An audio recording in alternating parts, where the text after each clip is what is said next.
على عمل كرات بهذه الطريقة في المرمى، يركن كرات بشكل جيد. حسني، عبد ربه حسني، يا حق يا حق يا حق، الله، بركاتك يا حق، بركاتك يا حق حسني.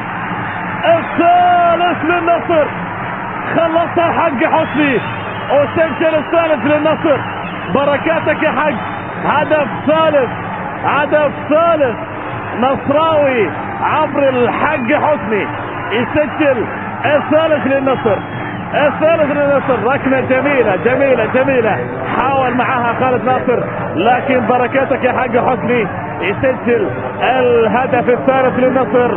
ركنة جميلة، حاول في الارتقاء ما هو بالشكل المطلوب من خالد ناصر، والهدف الثالث للنصر. ثلاثة حاول الشعلة بكل الطرق، قاتل على فرصه، لكن في النهاية